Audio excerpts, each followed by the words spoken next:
ou Daesh envers l'Égypte, son président, son peuple et son armée. Oui. Ça, c'est exactement la lecture politique que nous pouvons avoir. C'est une guerre de haine, de violence, de... En même temps, moi, je vois que c'est le déclin. Oui.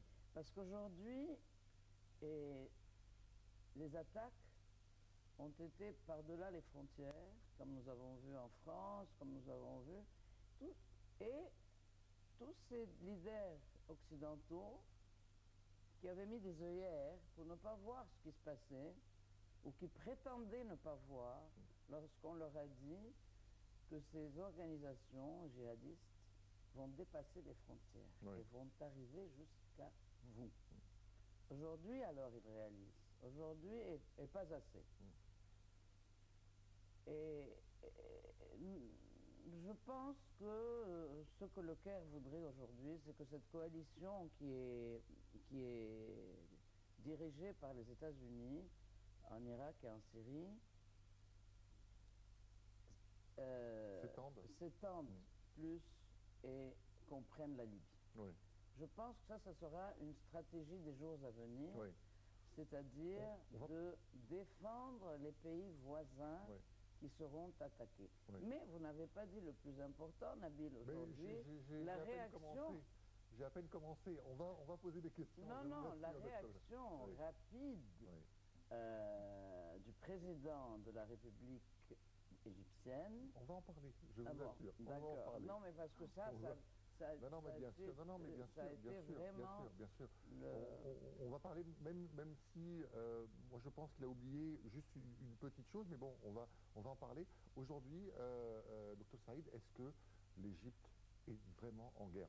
C'est vrai qu'il y a des groupes takfiri qui sont dans le Sinaï, qui avaient prêté allégeance à Daesh, mais aujourd'hui, on a l'impression que c'est une confrontation directe avec Daesh même. Daesh est déjà dans le Sinaï. D'ailleurs, le Sinaï a changé, ils ont changé leur nom, ça s'appelle la Wilaya du Sinaï, faisant partie de Daesh. Écoutez, en Libye, ils y sont depuis pas très longtemps, mais vous aviez des gens de Jabhat al-Nusra, vous avez beaucoup de gens de la Qaïda, surtout de la ville de Derna, qui, depuis les années d'Afghanistan, étaient recrutés et partaient en Afghanistan, en Irak, en Syrie, et revenaient en Libye, et parfois en Égypte. On les retrouve, certains d'entre eux, déjà dans le Sinaï. Moi, je suis un peu moins optimiste que vous en ce qui concerne les Occidentaux. Ces gens sont des créatures de la politique occidentale. Que ce soit Jabhat al-Nusra, que ce soit la Qaïda, que ce soit les talibans, que ce soit les Moudjahidines, ce sont les Américains qui les ont créés initialement. Oui, moi je ne les défends pas du tout. Non, mais je pense des actuels, des leaders actuels comme Hollande et tout ça, qui tout d'un coup réalisent qu'ils ont créé un Frankenstein. Mais ce Frankenstein a été voulu. Ils savaient très bien que c'était pour détruire les pays arabes les uns après les autres, pour créer cette alliance des frères musulmans dans tous les pays. Ils voulaient installer les frères, je parle des Américains là, les Anglo-Américains, mais qui sont sous tutelle, plus ou moins tutelle politique israélienne. La politique israélienne, c'est qu'on oublie la Palestine et que les musulmans se battent entre eux. Ils ont fabriqué cette histoire de chiisme, de danger chiite. Ils ont entré dans le subconscient des gens du sud, du Golfe, que le vrai ennemi, c'est l'Iran et le chiisme, alors qu'on a oublié la Palestine. Donc on a créé ces groupes qui s'appelaient au début Jabhat al-Nusra, enfin surtout Jabhat al-Nusra, mais qui sont des émanations de la Qaïda. Financés, armés par eux, par les services secrets américains, français, britanniques, turcs et qataris. Ils avaient des camps d'entraînement en Turquie, sur la frontière turque, et en Jordanie. Ils sont en train d'en créer un nouveau camp en Arabie Saoudite. Donc ils n'ont pas cessé de les financer. Eux prétendent que ce sont des musulmans modérés. Qu'est-ce que c'est comme un combattant modéré? Ça n'existe pas. Ça n'existe pas. Ce sont des gens qui sont des mercenaires. Certains sont pour la vocation religieuse, mais la plupart, ils sont bien payés, vous savez. Ces gens-là, s'ils viennent d'Europe, ils sont payés plus de 1000 $. S'ils viennent d'Afrique, etc., ils sont payés 400 ou 500 $. Donc, souvent, c'est des mercenaires qui connaissent absolument rien à la religion. Et on voit bien la manière dont ils traitent leurs prisonniers. C'est pas par une vocation religieuse qu'ils agissent de cette manière. Donc, ce sont des groupes qui ont été créés pour semer la discorde et pour qu'on s'entretue entre nous. C'est ça la politique de l'Occident, mais surtout des Israélo-Américains. Et malheureusement, on est tombé dans le piège. Prenez un type comme Baghdad, l'actuel chef de Daesh, Abu Bakr. Son vrai nom, c'est Awad Ibrahim al-Samarra'i. C'était un ancien de la Qaïda en Afghanistan. Il est revenu en Irak, la Qaïda l'a envoyé en Irak où il travaillait sous Abu Mus'ab al-Zarqawi, qui était le chef de Al-Qaïda fil Irak, à l'époque ça s'appelait. Il était le numéro 2. Quand les Américains ont tué Zarqawi, il a pris la tête. Il a été pris prisonnier par les Américains. Il a passé 5 ans dans une prison américaine à Bourqa Camp, près de Bagdad. Les Américains ont dû le retourner parce qu'ils l'ont tout d'un coup relâché et tout d'un coup il redevient chef de la... Il change le nom de Al-Qaïda fil Irak, ça devient Dawla al-Islamiyya en Irak au début. Et comme il marchait bien, on lui a demandé d'aller abattre le régime de Hafiz al-Assad. Et il a changé de nom, c'est devenu Jabhat al-Nusra, c'est l'émanation de la Qaïda. C'est devenu Dawlat al-Islam du Levant. Voilà, mais c'est à mon avis, des instructions qui venaient de l'Occident, enfin des Américains principalement. Alors, ce qui s'est passé, c'est qu'ils ont été créés pour abattre le régime syrien, laïque. Le but des Israélo-Américains, c'est d'abattre tous les régimes laïques dans le pays. Ils ont commencé par l'Irak, ils ont continué par la Syrie, l'Égypte en faisait partie, ils ont heureusement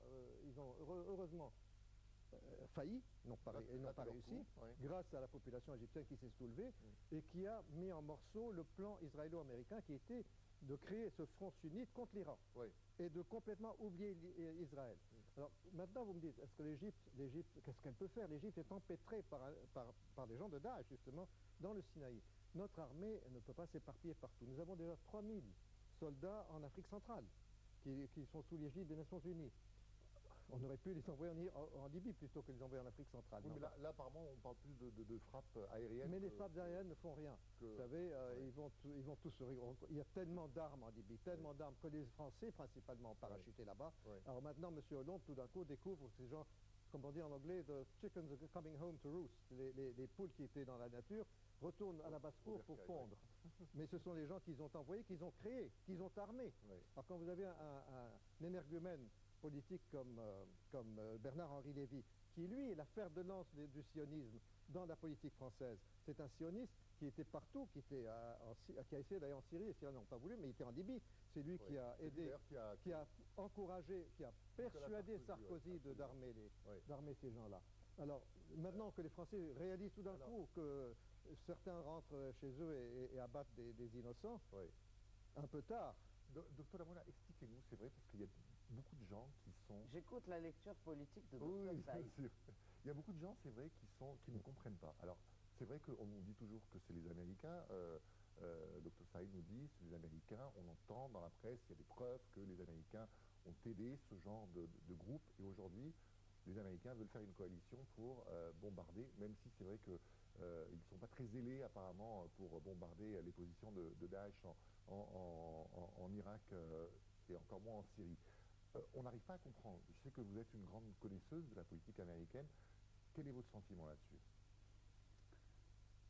La politique américaine aujourd'hui se penche beaucoup plus sur les relations avec l'Iran. Et donc ça a pris le dessus de toute leur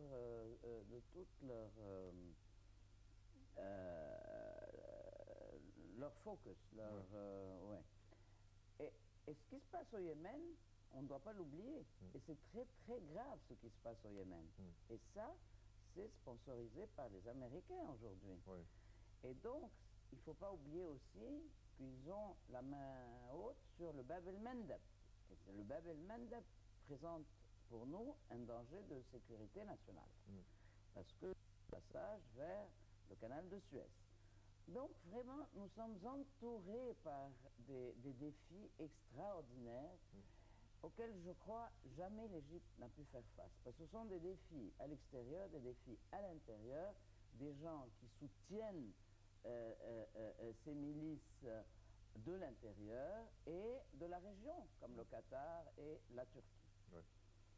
Or, aujourd'hui, la politique américaine est en train de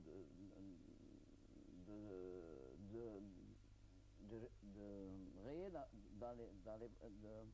dans les brancards. Mais c'est la popularité du président Obama qui aujourd'hui est très intéressante à voir. D'abord, il a changé son ministre de la Défense, Oui. qui n'est pas du tout pour les relations pour l'Iran, et qui est plutôt très sympathisant avec Israël, et le Congrès qui a une majorité de républicains qui sont tout à fait contre la politique d'Obama. Et c'est là où on a tout ce chaos qui se passe dans la politique internationale, parce que finalement l'Amérique, qu'on le veuille ou pas, est un grand joueur sur l'échiquier international.